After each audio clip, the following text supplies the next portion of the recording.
سب سے پہلے تو اسد عمر آپ کو اس پیکیج کی آج خراج تحسین پیش کرتا ہوں، کیونکہ بڑی دیر سے میں انتظار کر رہا تھا کہ ہم ایک ایسا پیکیج دیں گلگت بلتستان کو جو اس خطے میں صحیح معنی میں ڈیولپمنٹ لے کے آئے۔ تو یہ جو آپ نے جس طرح پی ایس ڈی پی سے بھی اپنے ڈیولپمنٹ فنڈ سے بھی پیسہ نکالا اور پھر پرائیویٹ پبلک پارٹنرشپ کو بھی استعمال کیا، اپنا ذہن استعمال کیا کہ ہم کس طرح زیادہ مدد کر سکتے ہیں۔ ہمارے پاس اس وقت وہ وسائل نہیں ہیں جو کہ انشاءاللہ ہوں گے آنے والے سالوں میں، کیونکہ قرضوں کی وجہ سے اور قرضوں کی قسطیں دینے کی وجہ سے ہمارے پاس بڑا کم پیسہ ہوتا ہے خرچ کرنے کے لیے، اور سارے پاکستان میں لوگ اس وقت مختلف جگہ سے پیسے کے اوپر ڈیمانڈ ہے کہ گورنمنٹ ادھر بھی مدد کرے، اور یعنی ہر جگہ سے ڈیمانڈ ہے۔ تو اس کے باوجود اس طرح کا پیکیج لے کے آنا، میں جب 15 سال کا تھا تو پہلی دفعہ میں اپنے اسکول کے ساتھ یہ سارے علاقے میں آیا، گلگت آیا، اور پھر ان دنوں میں تو سڑکیں ایسی تھیں، مجھے جو سب سے ابھی بھی چیز یاد ہے کہ وہ کبھی مجھے زندگی میں اتنا خوف نہیں آیا جو وہ چھوٹی سی جیپ ایک سڑک کے اوپر چل رہی ہوتی تھی۔ ابھی کاراکورم ہائی وے نہیں بنا تھا، بننا شروع ہوا تھا، لیکن جو سڑکیں تھیں، یعنی کبھی آپ نے، میں تو داد دوں گا وہ جو ڈرائیور چلاتے تھے جیپوں والے ان سڑکوں کے اوپر، کہ وہ صرف وہی چلا سکتے تھے، کوئی اور کہیں سے دنیا میں ڈرائیور آ کے ان سڑکوں پہ گاڑی نہیں چلا سکتا تھا۔ اور وہ پھر یہ بھی تھا کہ مجھے یاد ہے ہم جیپ میں جب جا رہے ہوتے تھے تو ہر تھوڑے 1 2 3 میلوں کے بعد نیچے ہزاروں فٹ نیچے ایک ٹوٹی ہوئی جیپ گری ہوئی ہوتی تھی، یعنی اوپر سے جیپ نیچے گری ہوتی تھی، تو وہ اور خوف آ جاتا تھا کہ پھر اللہ یاد آ جاتا تھا کہ اللہ صحیح طرح واپس بھی لے جائیں۔ تو اور پھر مجھے یہ بھی یاد ہے کہ ہم جب ٹریک کرتے تھے تو جب کسی گاؤں کے پاس آتے تھے، بلکہ ہنزا بھی، کریم آباد بھی چھوٹا سا شہر تھا، تو مجھے یاد ہے وہاں لوگ پھل لے کے باہر کھڑے ہوتے تھے، ہمارا استقبال کر رہے ہوتے تھے، کیونکہ یہاں کوئی آتا ہی نہیں تھا۔ یہ علاقہ بالکل کٹ آف تھا دنیا سے۔ اور یہ جو آپ کہہ رہے ہیں نا کہ ہم مختلف زبانیں ہیں ان علاقوں میں، کلچر مختلف ہے، وہ اس لیے ہیں کہ یہ سارے علاقے ایک دوسرے سے کنیکٹڈ ہی نہیں تھے، کیونکہ سڑکیں اتنی مشکل تھی۔ مجھے وہاں وہ خاص طور پہ جو سکردو سے جو گلگت کا راستہ ہے، مجھے تب کی بات یاد ہے، وہ لوگ یہ جب کہتے تھے کہ جیسے جو بھی اس سکردو سے گاڑی میں نکلتا تھا گلگت جانے کے لیے، تو پہلے اس کی سارا گھر والا آ کے اس کو خدا حافظ کہنے آتا تھا، کیونکہ ان کو لگتا تھا کہ شاید واپس نہیں آئے گا۔ یہ وہ سڑک تھی گلگت، ابھی بھی بڑی خطرناک ہے، اب ہم پیسہ خرچ کر رہے ہیں اس کو ٹھیک کرنے کے لیے۔ لیکن جب میں یہ علاقہ دیکھا، اس کے بعد میں دنیا میں گیا، باہر پڑھنے بھی گیا، پھر میں نے دنیا کے بڑے بڑے جو خوبصورت علاقے سمجھے جاتے تھے، سوئٹزرلینڈ، آسٹریا، ان سب علاقوں میں گیا۔ تو جب بھی میں گیا مجھے اس چیز کا فخر ہوتا تھا کہ میرے پاکستان میں ایک ایسا علاقہ ہے جو دنیا میں کوئی اس علاقہ اس کا مقابلہ نہیں کر سکتا، وہ میرا گلگت بلتستان ہے۔ اور اس کے بعد بھی ایک تو میں کرکٹ میں مصروف ہو گیا، گرمیوں میں باہر کرکٹ کھیلتا تھا۔ جیسے ہی میں باہر کرکٹ سے فارغ ہوا تو پہلی چیز میں نے کی، پھر واپس آیا اس علاقے میں، اور آپ یقین کریں کہ پاکستان میں جو اپنے میرے دوست تھے لاہور سے، وہ آنا ہی نہیں چاہتے تھے، ان کو خوف تھا کہ پتہ نہیں وہاں جائیں گے، وہ عجیب سا، کوئی اس علاقے میں آیا ہی نہیں تھا۔ تو میں اپنے باہر سے جو میرے دوست تھے، وہ میرے دوست آیا کرتے تھے یہاں میرے ساتھ، میرے جو لاہور میں بڑی مشکلوں سے کسی ایک آدھ کو کھینچ کے لاتا تھا، باقی یہاں سے آتے ہی نہیں تھے۔ تو باہر سے جب لوگ آئے، میں آپ کو یقین دلاتا ہوں کہ ایک میرا جو بھی باہر سے میرے دوست یہاں جب آئے، سب نے ایک ہی چیز کہی کہ اس سے خوبصورت دنیا میں کوئی علاقہ نہیں ہے. تو تب سے میں نے یہ سوچا کہ اللہ نے کبھی مجھے موقع دیا تو جب میں اس علاقے کے لیے کچھ کروں گا، میں صرف اس علاقے کی مدد نہیں کروں گا، میں اپنے ملک کی مدد کروں گا. اور میں نے آج سے 30 سال پہلے ایک کتاب، ایک یعنی کافی ٹیبل بک جس کی تصویروں والی کتاب لکھی، انڈس جرنی اس کا میں نے نام رکھا. اور وہ جب میں نے یہ سارا علاقہ دوسائے، اوپر اسکردو، سارے علاقے میں ساتھ فوٹوگرافر کو لے کے گیا تصویریں لیتے ہوئے، تو جب وہ کتاب باہر میں نے جب پبلش ہوئی انگلینڈ میں، تو سارے لوگ دنگ ہو گئے کہ یہ بھی ہے پاکستان. یعنی شہروں کا تو پتہ تھا ان کو، لیکن پاکستان کے باقی علاقوں کو کسی کو باہر نہیں پتہ تھا. اور کتاب میں نے لکھی اس لیے کہ باہر کے لوگوں کو پتہ چلے کہ ہمارے ملک میں کتنی خوبصورت ہے. اور میں یہ بھی آپ کو بتا دوں کہ باہر کے لوگوں کی تو دور کی بات ہے، پاکستان کے لوگوں کو نہیں پتا کہ یہ ملک کتنا خوبصورت ہے. ہمارے اپنے لوگوں کو نہیں پتا. ہمارے حکمران ساری چھٹیوں کے اندر لندن جاتے ہیں، بچے ان کے لندن رہتے ہیں، ان کو کیا پتا پاکستان کا. ساری پراپرٹیز ان کی باہر ہیں، یہ تو پھرے ہی نہیں ہوئے پاکستان میں. اس لیے انہوں نے کبھی اس ایریا کا سوچا ہی نہیں. سوچا اس لیے نہیں کہ دیکھا ہی نہیں انہوں نے. زیادہ سے زیادہ ایک جہاز میں آ کے یہاں گلگت یا ادھر سے چلے گئے واپس. یہ جو باقی سارا علاقہ ہے کسی کو تو پتہ ہی نہیں اس کا. تو جب ہماری حکومت آئی تب سے ہمارا فیصلہ یہ تھا کہ ہم اس خطے کا جو پوٹینشل ہے اس کو اوپر لے کے آئیں. باقی ساری چیزیں ایک طرف، ہاں انڈسٹریل زون بھی ہونی چاہیے، لیکن انڈسٹریل زون بھی صرف ایک ایسی فوڈ پروسیسنگ انڈسٹری کی ہونی چاہیے. کیونکہ آپ کی جو قربانی ہے یہاں، یہ بھی میں آپ کو بتا دوں، دنیا میں نے کبھی اس طرح کی قربانی ٹیسٹ نہیں کی جو یہ اس علاقے میں ہے. سارے نگر ہنزا ایسی کتنی کہیں دنیا میں نہیں ایسی، لیکن وہ لاسٹ نہیں کرتی. آپ اس کو لے جا نہیں سکتے باہر، وہ بڑی جلدی خراب ہو جاتی ہے.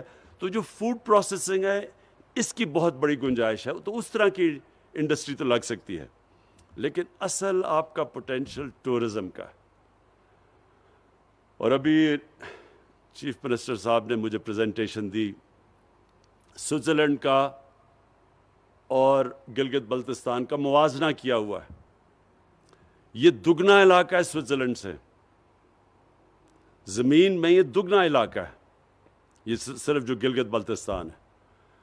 اس کے علاوہ اس علاقے میں جو پہاڑ ہیں، جو خوبصورتی ہے، وہ سوئٹزرلینڈ سے بہت زیادہ ہے. آدھے تو دنیا کے جو بڑے اونچے ترین پہاڑ ہیں 12، یہ جو سب سے بڑی پیکس ہیں، تقریباً آدھی تو اس علاقے میں، گلگت بلتستان اور یہاں. تو یہاں جو پوٹینشل ہے ٹورزم کا، کسی کو اس ملک میں اندازہ نہیں ہے. میں صرف آپ کو فگر دیتا ہوں. میں نے 2 فگرز دیکھی ہیں کہ سوئٹزرلینڈ ٹورزم سے کتنا پیسہ کماتا ہے. تو پہلے آپ یہ دیکھ لیں کہ پاکستان کا جو ساری ہم ایکسپورٹ کرتے ہیں، ساری پاکستان کی ایکسپورٹس مشکل سے $25 ارب ہے، اور ماشاءاللہ ہمارے دور میں اب یہ بڑھ رہی ہیں ایکسپورٹس. سوئٹزرلینڈ صرف ٹورزم سے 60 سے 80 ارب ڈالر کماتا ہے. تو آپ یہ سوچیں کہ اگر وہ آدھا ہے ہمارا گلگت بلتستان سے، اگر ہم اس کو ڈیولپ کر لیں تو آپ سوچیں کہ میں کہتا ہوں کہ آپ کو تو فائدہ ہوگا یہاں، لیکن ہمارے ملک کا کتنا فائدہ ہوگا، سارے پاکستان کا کتنا فائدہ ہوگا. ہمیں فارن ایکسچینج ملے گا، آپ کو روزگار ملے گا، خوشحالی آئے گی. تو دونوں کے لیے تو یہ جو ہم پیکج لے کے آئے ہیں، یہ صرف آپ کی بھلا کے لیے، آپ کے لیے بہتری کے لیے نہیں لے کے آئے، یہ سارے پاکستان کے لیے لے کے آئے ہیں. کیونکہ اس کا فائدہ سارے ملک کو ہوگا. جب گلگت بلتستان اپنی آپ کو ٹورزم کے لیے تیار کرے گا، صحیح معنی میں ڈیولپمنٹ ہوگی، سارا فائدہ سارے ہمارے ملک کو ہوگا. آج ایک داد دینا چاہتا ہوں. میرے سے بڑے بڑے غلط فیصلے بھی ہو جاتے ہیں. میں ٹکٹس دینے میں بھی، میں جب دیکھتا ہوں ماضی میں، تو میں سمجھتا ہوں میں نے بڑی بڑی غلطیاں کی پارٹی کے ٹکٹس دیتے ہوئے. کئی جگہ میں اب سوچتا ہوں کہ اگر مجھے پہلے موقع ہوتا تو میں اس طرح نہیں، اس کو وزیر بنا دیتا، اس کو نہ کرتا، یہ میں سوچتا رہتا ہوں سارا وقت.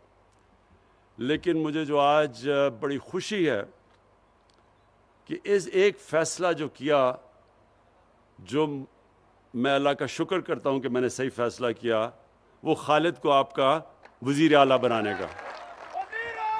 اس کی وجہ کیا ہے؟ دیکھیں، ایک انسان، ہمارے بدقسمتی سے ہمارے جو لوگ، جو انسان ہمارے پولیٹکس میں آتے ہیں، وہ 3 طرح کے لوگ ہوتے ہیں. ایک وہ لوگ ہوتے ہیں جو کہ پولیٹکس میں صرف اور صرف اپنی ذات کو فائدہ پہنچانے کے لیے آتے ہیں. اور ان کے اندر بھی 2 کیٹیگریز ہوتی ہیں. ایک اپنی ذات کو فائدہ پہنچانے کے لیے آتے ہیں، لیکن کوئی غیر قانونی چیز کر کے نہیں، بس اپنی پوزیشن کا فائدہ اٹھانے کے لیے. حالانکہ اگر میں اقتدار سے اپنی ذات کو فائدہ پہنچاؤں تو اس کو کرپشن کہتے ہیں. کرپشن کی ڈیفینیشن یہ ہے کہ میں اپنے اقتدار کو استعمال کروں اپنی ذات کو فائدہ پہنچانے کے لیے. لیکن ہمارے کیونکہ اتنا بدقسمتی سے پولیٹکس میں اخلاقیات اتنی گر چکی ہیں کہ اس کو کوئی کرپشن نہیں سمجھتا. اور اس کے دوسری جو لوگ ہیں وہ ہیں جو یہاں سے پیسہ چوری کر کر کے ملک سے باہر لے کے جاتے ہیں. یہ اس ملک کے سب سے بڑے غدار اور سب سے بڑے مجرم ہیں. 2 طرح نقصان پہنچاتے ہیں. ایک، وہ پیسہ چوری کر لیتے ہیں جو ہمارے ملک میں خرچ ہونا چاہیے. دوسرا، جب وہ ملک سے باہر لے کے جاتے ہیں تو ہمیں دوسرا نقصان پہنچاتے ہیں، کیونکہ ڈالر لے کے باہر پہنچاتے ہیں.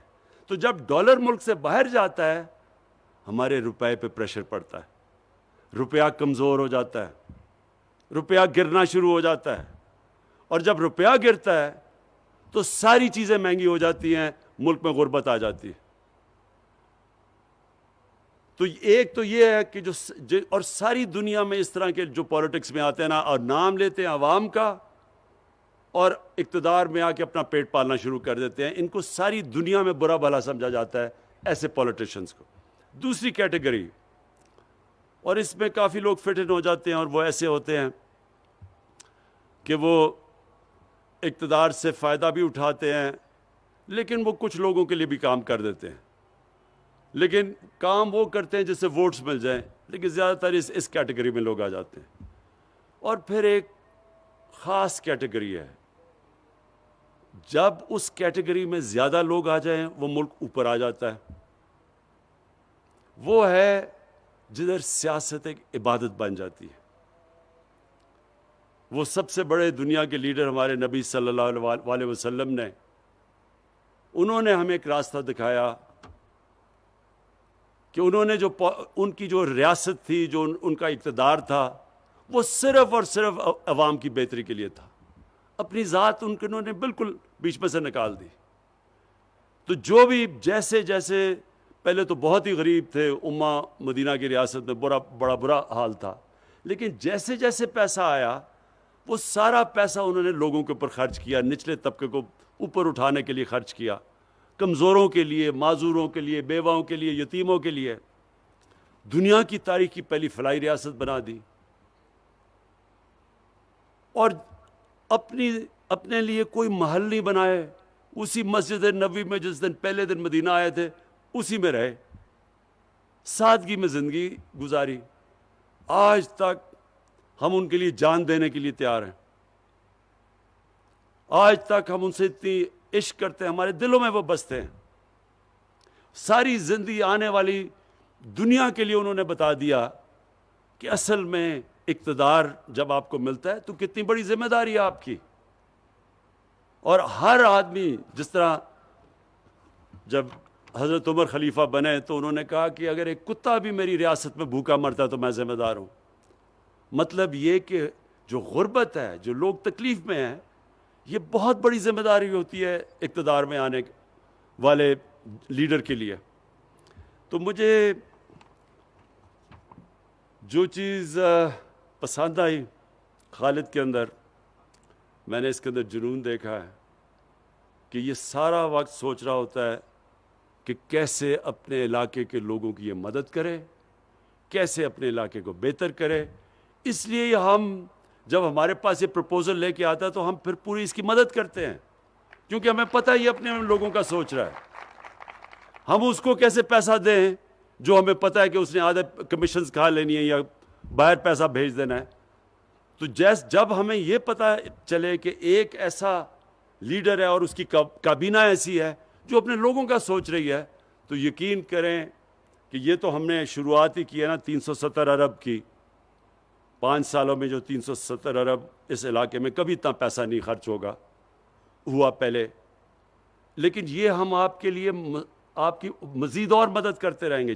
جیسے جیسے آپ چاہیں گے ہم آپ کی اور مدد کریں گے. میں آج آپ کے سامنے پیشن گوئی کرتا ہوں. خالد، آپ صحیح طرح ٹورزم کو سنبھال لیں. اگر آپ نے یہ ٹورزم کو صحیح طرح سنبھال لیا، آپ یقین کریں کہ آپ سینٹر سے پیسہ نہیں لیں گے، ہم آپ سے پیسہ مانگا کریں گے کہ جی ہمیں بھی پیسہ دو تھوڑا سا. یہ آپ ادھر بیٹھے ہوئے ہیں، آپ کو پتہ ہی نہیں ہے کہ آپ اللہ نے آپ کو کس نعمت سے نوازا ہوا ہے. ہمیں بھی، پاکستانیوں کو بھی. لیکن آپ جس خطے میں بیٹھے ہوئے ہیں، دیکھیں یہ وہ علاقہ ہے جدھر سردیوں اور گرمیوں میں دونوں ٹورزم ہوگی. آہستہ آہستہ لوگوں کو سمجھ آ رہی ہے اسکیئنگ. ٹورزم میں جو سوئٹزرلینڈ پیسہ بناتا ہے وہ زیادہ پیسہ اسکیئنگ سے بنواتا ہے. ان کا پیسہ گرمیوں میں، جس طرح ہمارے لوگ تو گرمی سے بچنے کے لیے آتے ہیں، وہ اس کا کم پیسہ ادھر سے بنتا ہے.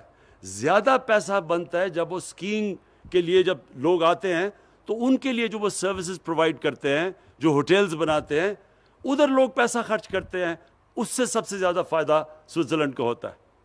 تو آپ تو گلگت بلتستان میں ادھر بیٹھے ہوئے ہیں جدھر گرمیوں میں تو ویسے ہی سارے پاکستان نے یہاں پہنچ جانا ہے. وہ گرمی میں نیچے لوگ تو یعنی دعا کر رہے ہوتے ہیں کسی طرح یہ ٹھنڈے علاقوں میں آئے. تو پہلے تو آپ کو وہی فائدہ ہے. باہر سے ٹورزم آئے یا نہ آئے، پاکستان نے تو پہنچ ہی جانا ہے یہاں سے، جیسے جیسے آپ کی کنیکٹیوٹی بڑھتی رہے گی. اور یہ آپ نے بڑی اچھی بات کی کہ جب لاہور سے فلائٹ آئی اسکردو تو ہوٹلز میں جگہ ہی نہیں تھی. ویسے بھی اگر وہ نہ بھی لاہور سے فلائٹ ہے، ویسے ہی آپ کے ہوٹلز میں جگہ نہیں تھی. جب میں 3-4 سال پہلے اپنے بیٹوں کو لے کے آیا تھا یہاں، تو تب بھی آپ کے سارے ہوٹل بھرے ہوئے تھے. سب سے بڑا پوٹینشیل یہ ہے جو ہم مدد آپ کی کریں گے.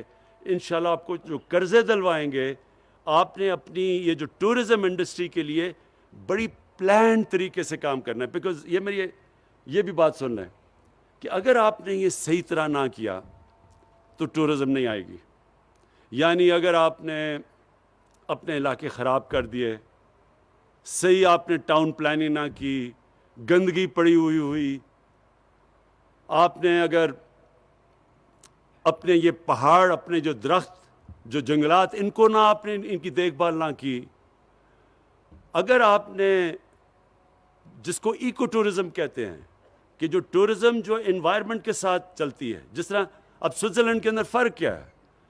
سارے ہی سوئٹزرلینڈ کے اندر قانون ایسے بنے ہوئے ہیں کہ ادھر یہ ہیں اسکیئنگ سلوپس، صرف اسکیئنگ ہو سکتی ہے یہاں.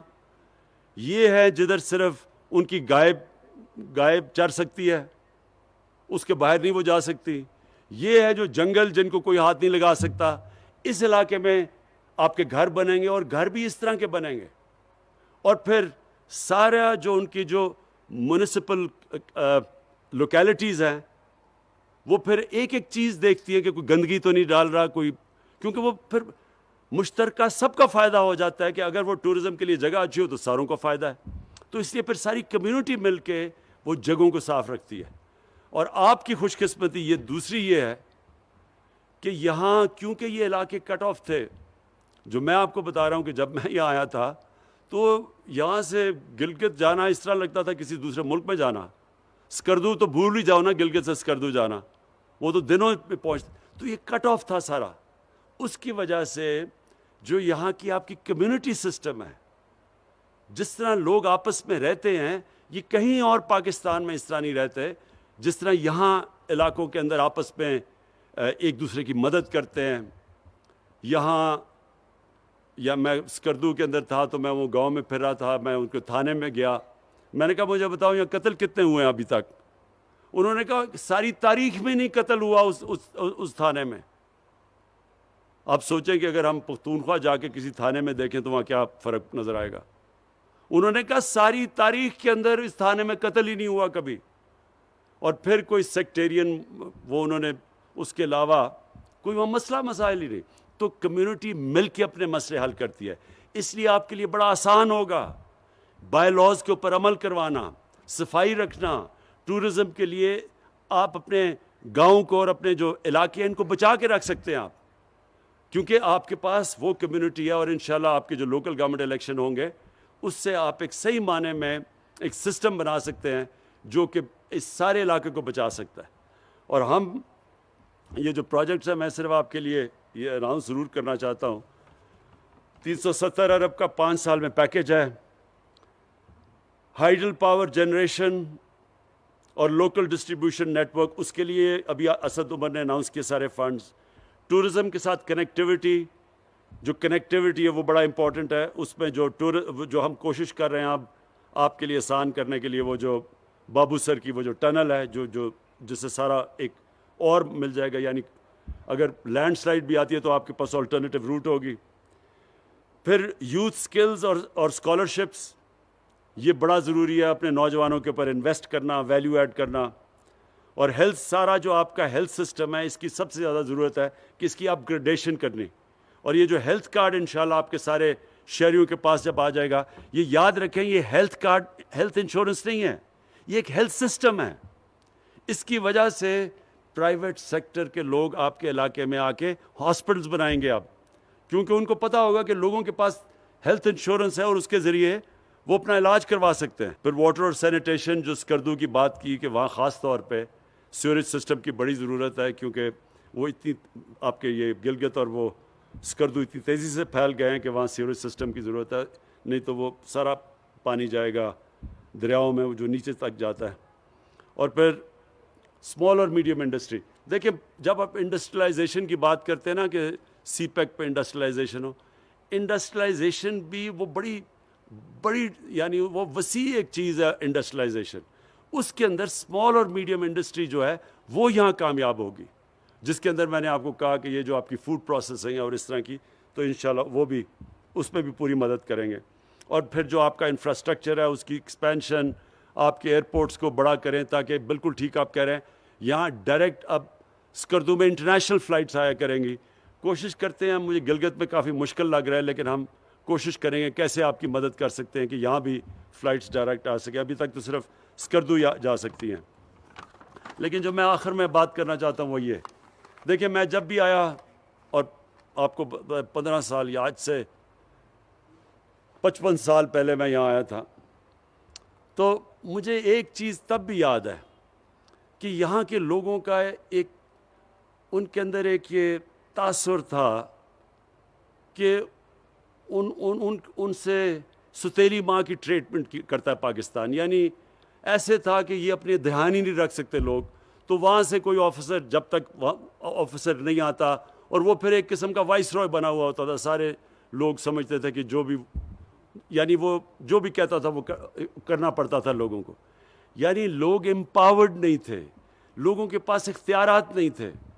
یہ مجھے تب سے یاد ہے کہ یہاں ضرور لوگ یہ کہتے تھے کہ جی یہاں بڑا ظلم ہوتا ہے, ہمیں وہاں سے بتایا جاتا ہے کہ ہم کیسے اپنے معاملات پہ کیسے ان کو چلائیں. یہ جو, اور پھر جب سے اس کے بعد بھی میں 30 سال پہلے جب آنا شروع ہوا, پھر سے ہمیشہ مجھے یہ تھا کہ یہ ایک جو ہم اب تک جو سارا گلگت بلتستان کو سینٹر سے فیڈرل گورنمنٹ سے چلایا جا رہا ہے, یہ ایسے وہاں فیڈرل گورنمنٹ ایسے سمجھتی تھی کہ یہاں لوگوں کے اندر صلاحیت ہی نہیں اپنے آپ کو اپنے پیر پہ کھڑا ہونے کی, اپنے معاملے خود فیصلے کرنے کے لیے.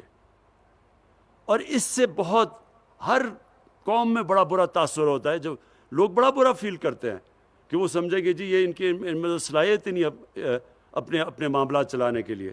تو ہم نے یہ جو آپ قدم اٹھائے ہیں, جو پروویژنل سٹیٹس دیا پروونشل, یہ آگے سارے سٹیپس یہ ہوں گے کہ سارے فیصلے آپ کریں, آپ کے اوپر سارے اختیارات آپ کے پاس جائیں.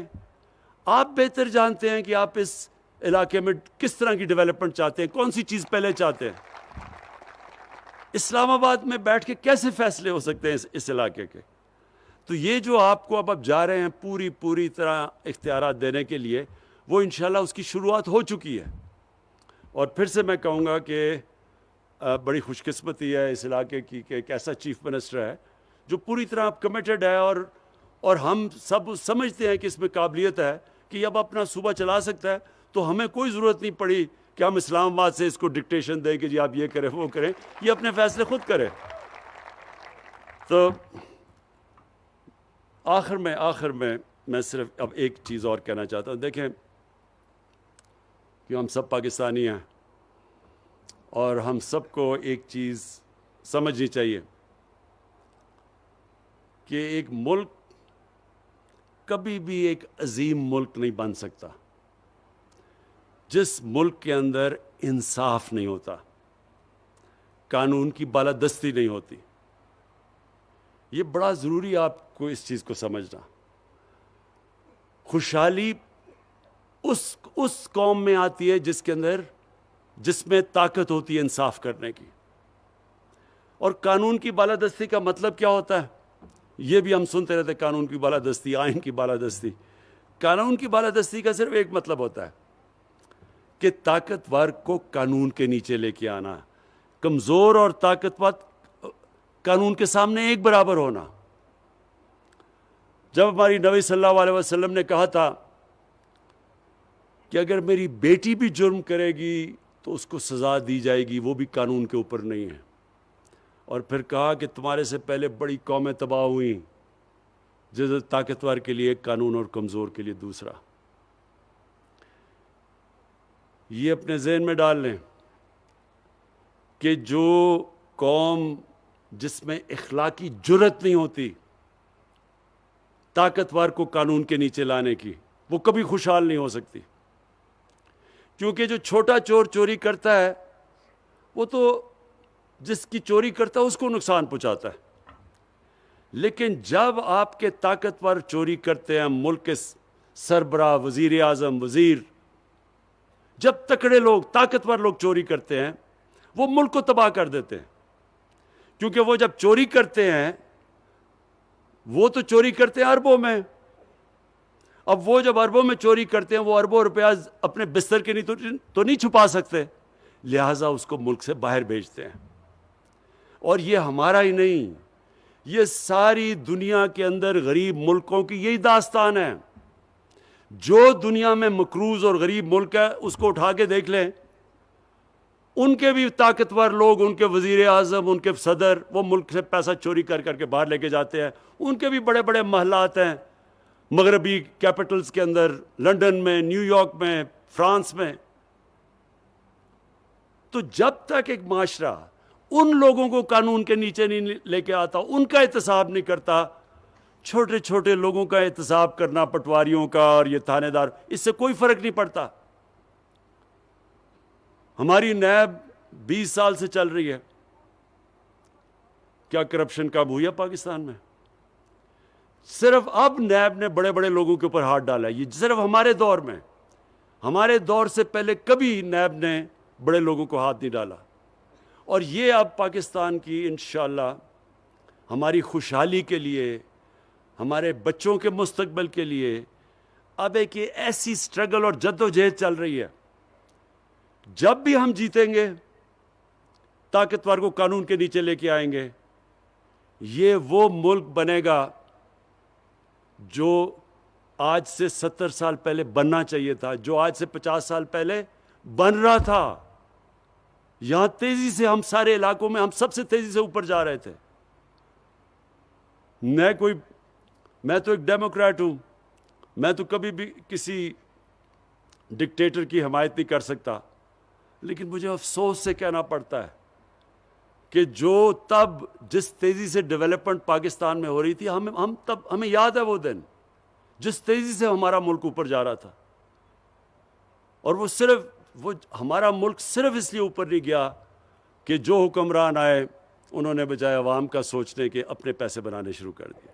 تو یہ ہے ہمارے اب اسٹرگل، اور یہ ہے جدوجہد، اور قومیں اپنی آزادی، اپنی خوشحالی جدوجہد کر کے لیتی ہیں۔